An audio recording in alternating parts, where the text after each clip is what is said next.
Hey everyone, it's DrRic, and today's tutorial is on counseling, mindful practice. So when I take an interview or try to figure out where the individual that I'm sitting across is trying to get to and the blocks that are preventing that person from getting to that successful place, or the past experiences that prevent accelerating to the best form of life you can get to. I think that we all have our challenges, but when I try to assess this, I usually will ask the question, what is your mindful practice? And a lot of you that see me will know this.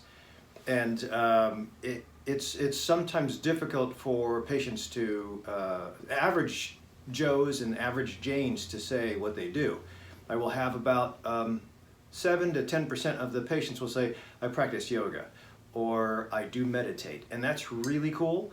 But I think that we're only in America do we kind of compartmentalize this miracle of a body and say that the healing process or the mindful practice of calming the brain is way out there as far as any benefit, and we can just fix this thing by either killing the parasite, taking care of the autoimmune response with autoimmune medicine, killing the disease, cutting out the cancer, taking care of the blood pressure response by giving a medicine. Even diet is kind of poo-pooed and pushed out there because there's no time for doing those foo-foo things. Meditation, nutrition, I'll just take care of my medicines. So you just have to understand that I think it's probably the medical community that has kind of forced us into that, which I am a part of. But by the same token, there are me and some doctors, integrative medicine usually, will have touched upon or studied the value of calming and mindful practice or nature therapy. And when you as a patient or me as a physician realize the value, or have been to that vista to see that beautiful space, it becomes high value object.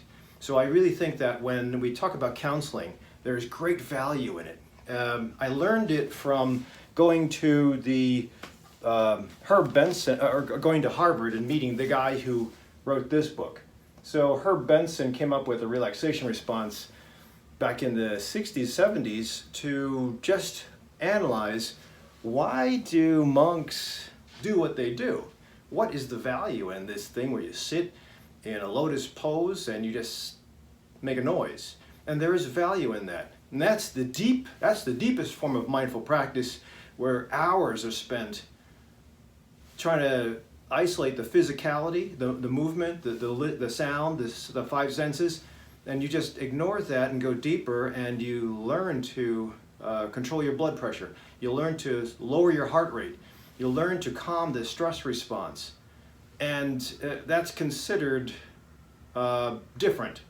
And I think there's great value if you figure out what those guys, that practice is trying to elucidate. It's trying to elucidate better health, lower blood pressure, lower heart rate, decreased respirations, controlled abdominal. That's all something called the Autonomic System. So the Autonomic System is, there's two systems. Not to get too into the weeds, there are two systems that exist in the body.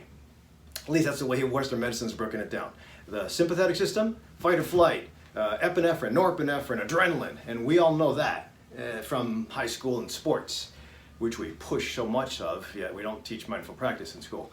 And then there's the parasympathetic. The parasympathetic is the autonomic part of it anyway, and that's calm, that's love, that's falling in love, that's liking something, that's being happy. Serotonin and oxytocin, these are all great. So those are the things you experience when you fall in love, hold hands. Sometimes when you say goodbye to your parents as they pass away, or as you see an act of kindness. Everybody notices it, but we kind of just acknowledge it and then go away from it. So as most of you that come into the doctor's office know, with the disease process, that is usually a form of the stress response. We try to figure out what the effect is that you're coming in for, and then we put a Band-Aid on the effect. So stress response results in high blood pressure. I give you high blood pressure medicine. Stress response results in stickier cholesterol. I give you cholesterol medicine. Stress response results in insulin response and a little bit of a insulin resistant high glucose level. I give you diabetes medicine. Stress response can theoretically result in irritable bowel syndrome. I'll give you a medicine that'll slow down the gut. So you see that there's always a medical answer, which is fine for the most severe presentations.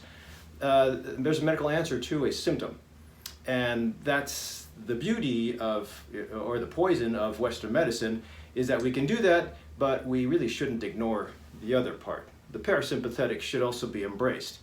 And I guess we don't ignore it because if you go to a psychiatrist's office and you have depression from having chronic pain, you have anxiety because you just can't sleep, you have an insomnia issue. When those are off balance, when the autonomic / mood is off balance, we give you serotonin boosters, we give you anxiety calmers, Xanax. There, I guess you could say Western medicine has come up with concrete solutions to symptoms, but we kind of ignore the reason of the symptoms. This is a cup of tea. I usually have this on Mondays, but I'm treating myself to green tea or gyokuru every day of this week. At least I'm going to try, if I can afford it, every day until Christmas. Why? Because I think it makes me calm. Just the fact that I have to go like that and slow down. The breath, when you go like that, you actually slow down. You cause, if you want to do another scientific method, when you exhale slower than you inhale, you actually cause a parasympathetic response. So if you watch my teacher Andy Weil with his suggestions for 4-7-8 breathing, it induces a parasympathetic response. And when you induce a parasympathetic response, just to get into the black and white of it, you slow the heart rate, you lower the blood pressure, you slow the respiratory rate, and you calm the digestive tract. And that's all without one single pill, and that's just with the breath. And again, that's so valuable and yet it's non-denominational, it's easy to perform. It tells the mind to just let go of everything, ignore the 5 senses for just 5 minutes, sight, sound, smell, touch, and feel, or taste. If you ignore them for a little bit, because sometimes they're so overpowering, they'll take over your thoughts, and every second there's 3 thoughts, and if you keep on, if you're anxious, you have 6 thoughts, and in a minute you will continue to multiply that. That's a lot of thoughts. And if you can't control that, that's anxiety. But if you just slow down, disconnect, not ignore, but bring up attention to calm, being in the present moment, then you might be able to induce the serotonin to work better.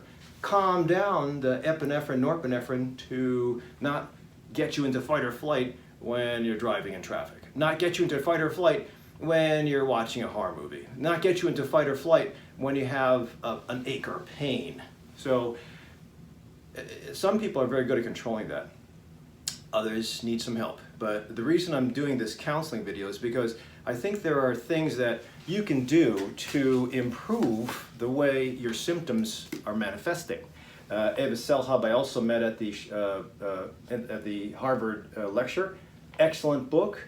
It talks about calm. It's for guys and girls. I always thought it was just for girls, but I conversed with her and said, give it to the guy that I was talking to her about.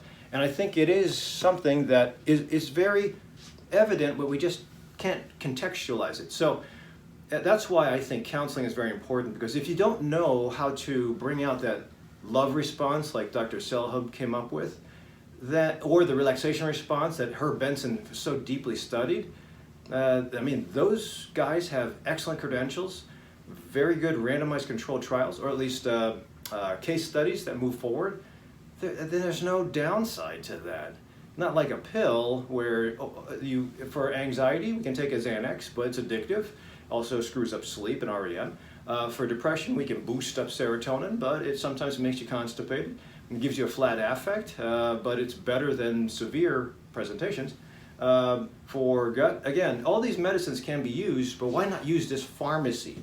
And that's what I think that the importance is of learning to be the pharmacist of your own pharmacy and making product.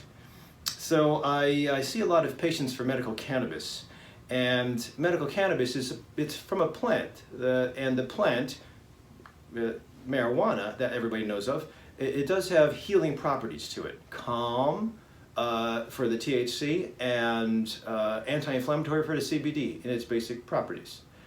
And sometimes when patients are overwhelmed with severe presentations of either the sympathetic system or the parasympathetic system, the plant will smooth things out. And that's cool, but if you only smoke, eat, or vape the plant, and you don't do anything for calming on your own, then you're missing out on half of your healing process. And again, if you don't know what to do, you should get a counselor. Seek out somebody who has gifted knowledge on trying to design things to help you calm.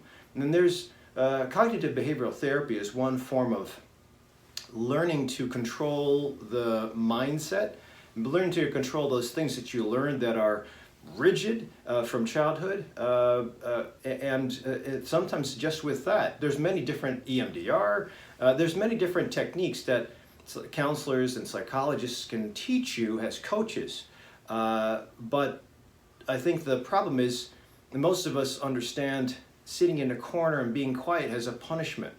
I actually was coming over today, and I don't remember where it happened, but I remember sitting in a corner for some reason in Catholic school. I forget what I did, but or going to the principal's office and sitting in the chair that's in the hallway that's rubbed down from other kids going to the principal's office and sitting there. And some of the beauties of putting you in that chair, putting you in the corner, are quietness, reflection, stillness. I mean, you just sit in a corner, there's nothing else to do, you just sit in the corner. Now, my corner here has a lot of cool stuff, but if you just sit in a corner, you're looking at two walls and you're wondering, okay. And then your mind will not necessarily drift off, but it will get to the point, if you're successful enough, where you contemplate what you did wrong. So I think that quiet and stillness, sometimes inherently from what we learn in school, is a punishment. And I think that's one of the drawbacks, and that's why it's hard to have patients buy into the value of this. But if you talk, or if you learn from the masters that have defined this stuff before, you'll see that there's an emotional response that happens. This is Bruce Lipton. Excellent CD or book. He has a book, but The Biology of Belief. This is what happens chemically in the brain when you have an emotion, but also when you start to believe. So one of the problems with chronic disease, whether it's Lyme disease, cancer survivorship, autoimmune disease, Hashimoto's thyroiditis, irritable bowel syndrome, is that even though those things, except for Lyme, I guess, can be things that make you respond to them from the outside, they're just responses, even though they are, sometimes what happens is that you can miss the fact that you can also control the way that those stressors autonomically change the way you present. So, in other words, Bruce Lipton showed that there's ways to change the way the DNA works in every cell in your body.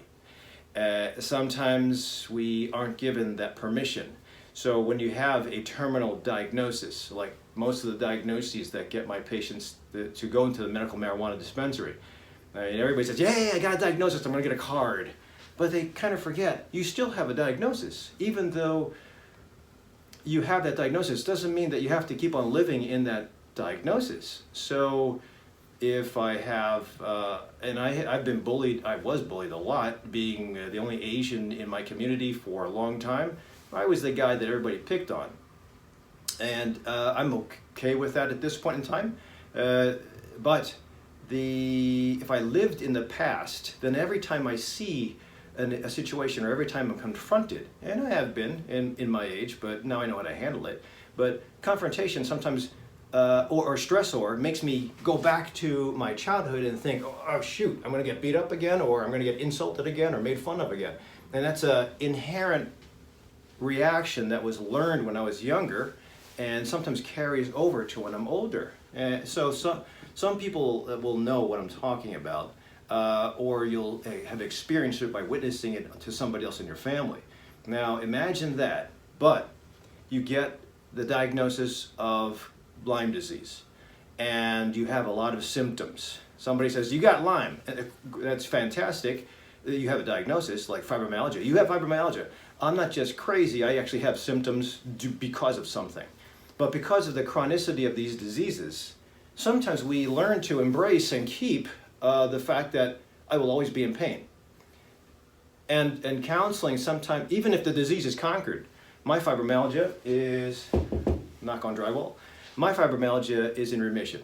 And as a matter of fact, I was treated for Lyme disease, no symptoms, which is really cool, thank God. But if I had a lot of suffering with those two ailments, then I would always think of myself as a Lyme patient or think of myself as a fibromyalgia patient. And I'm just about to flare up again. So because of how massively painful those things could have been in the past, they shaped the way my ideas are going forward. And that's taking your past and using it to present or guide your future, which is not good. Sometimes what Deepak and Oprah talk about in their 21-day meditation practice, I've learned to become a yoga instructor with Deepak Chopra at the Chopra Center. They come up with these things, 21-day meditation challenges, which are free. Usually you can find them on Facebook. I think they're free. I mean, I think they're great because they initiate very simply a mindful practice. Usually what happens with that is Oprah would introduce an idea, Deepak would come up with a scientific and Ayurvedic meaning of that idea, and then a meditation practice or a mantra is repeated over and over again. That's one form of mindful practice.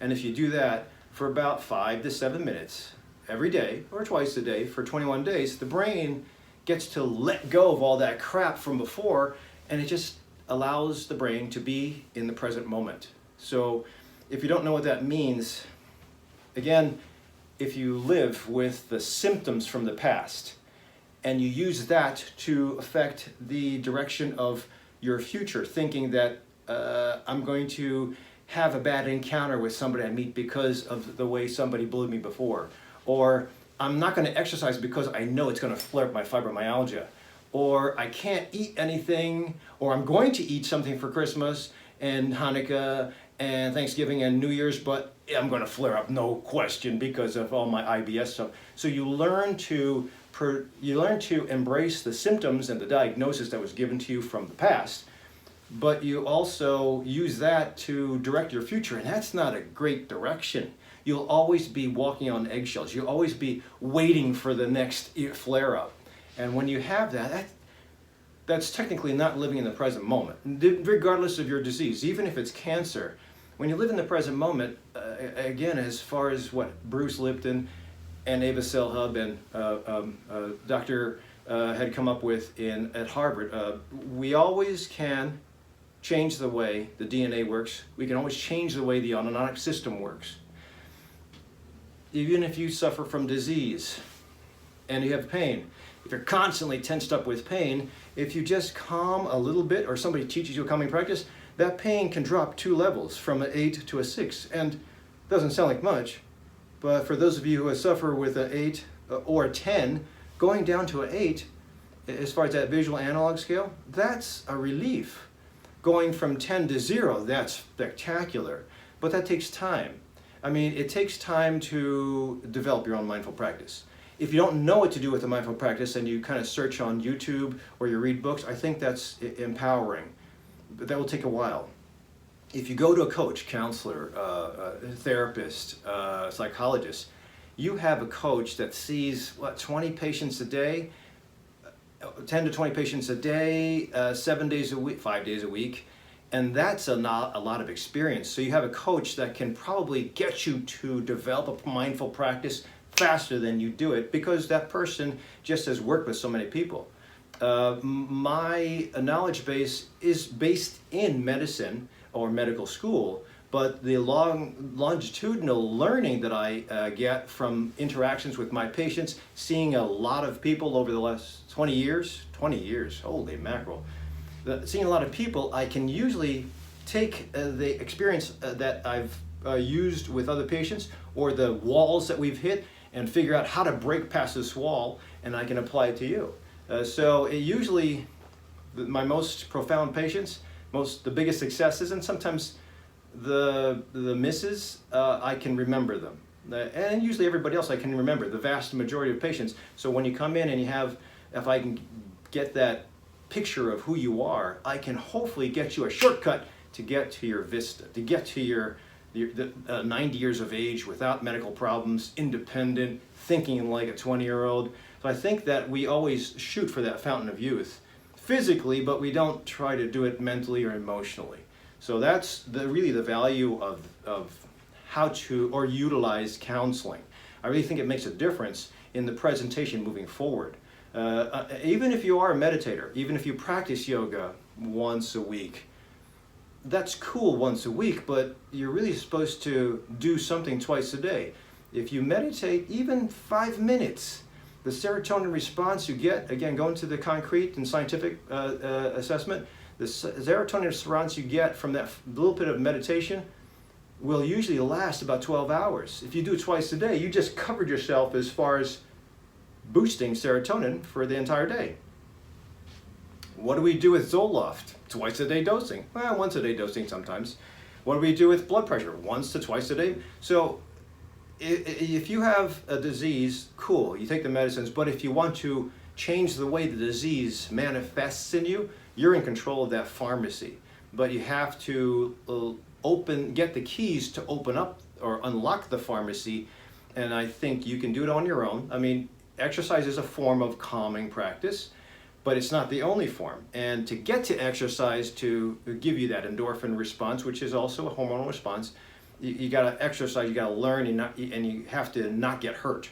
Now, if you have a whole bunch of diseases, disease will usually sometimes make it difficult to exercise, but meditation, there's no downside. You don't have to go anywhere. You can do it in your own house. You can do it with a cup of tea. You can do it by walking in nature, or being in nature, sitting in nature. You can do it, but you have to have the guidance. So there's a great value in having a mindful practice. There's great value in having a coach to design a mindful practice. Now, if the coach that I send you to or you find doesn't, and there's a Psychology Today has a list in your zip code of different psychologists or counselors or licensed practitioners that are in your area, and then you can search out their bio.